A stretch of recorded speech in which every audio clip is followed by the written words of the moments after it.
I think at this point, with the technology being what it is, Tesla and Waymo included, I think we would all feel safer if there was still a person that could take manual control of the vehicle, especially in certain situations. So I wouldn't say that I support it by any means.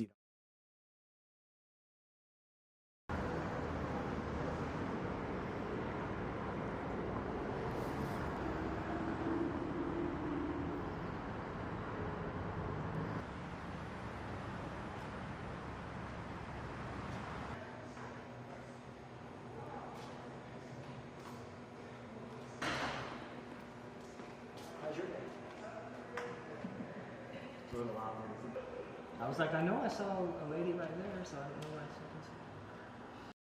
We addressed that immediately with Tesla, our concerns about that. They made it their point that they do that because of their studies, that they believed that it was safer to keep up with the flow of traffic in certain areas and that sort of thing, and it was never going to speed excessively. And we reiterated our point to them that, you know, at no time would we ever advocate that you program your vehicles to speed for a multitude of reasons, primarily safety, and then of course you run into potential for criminal responsibility as well as legal liabilities if you're intentionally programming your vehicles to speed.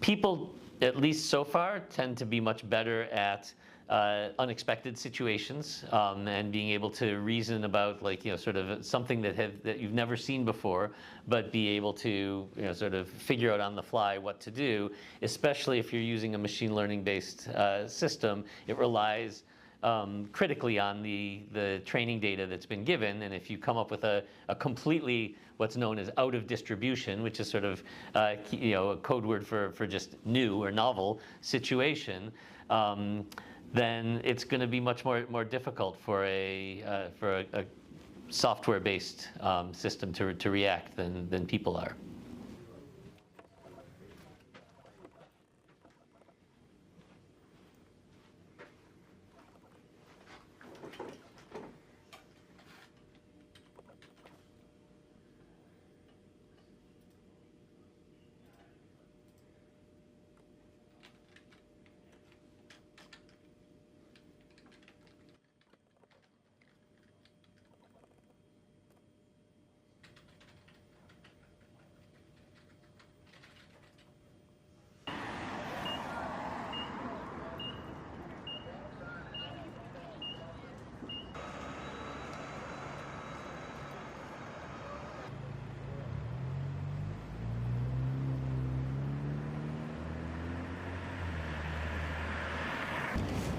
I think it's like mainly like a novelty. I don't think they're very necessary. It kind of just takes away jobs from people who need to be like rideshare drivers.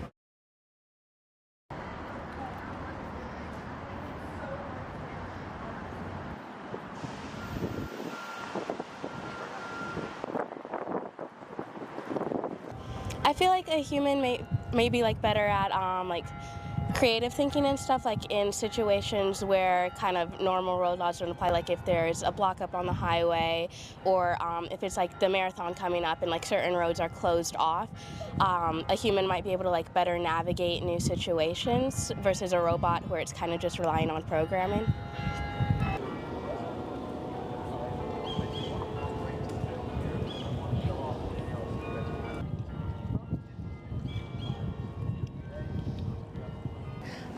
I also kind of acknowledge that it is taking jobs away from people who that is their only option. So I kind of try to go for the human route just to support people, people in their careers and people that actually need this.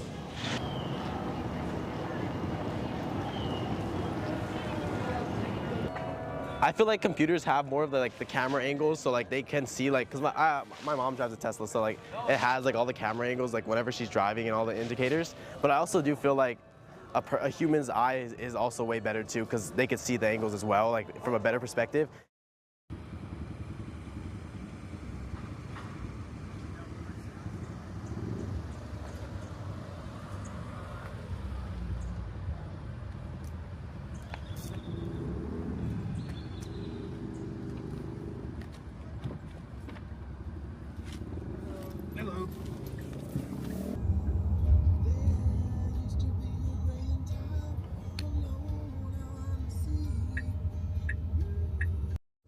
So they can't take full control of it. They have very limited capability in what they can do. And the primary one is they can initiate an emergency stop in whatever the context may be. So that's an important feature for us, so that they could at least stop the vehicle and have it pull over out of the way, whatever it needs to be. And then they can also communicate directly with the Tesla Control Center to work with them to try to correct whatever the issues are that's going on.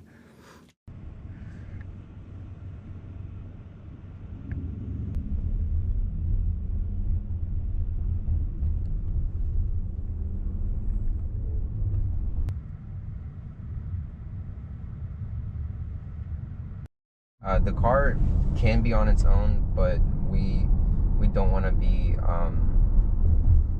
I'd say, we don't want the unknown to happen, so we're here. This is T, okay? They said, I have fallen for a coworker, and I think he has too, because he tells me the sweetest things, but only when he's drunk.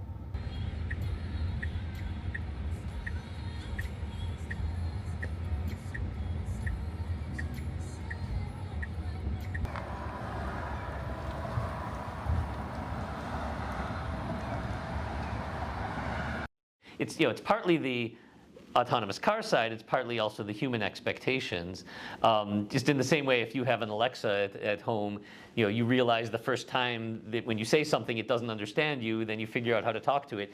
You change your behavior in response to the technology. I think that will also happen with autonomous cars, that the people will change their behavior once they have a good model of what they do and don't understand.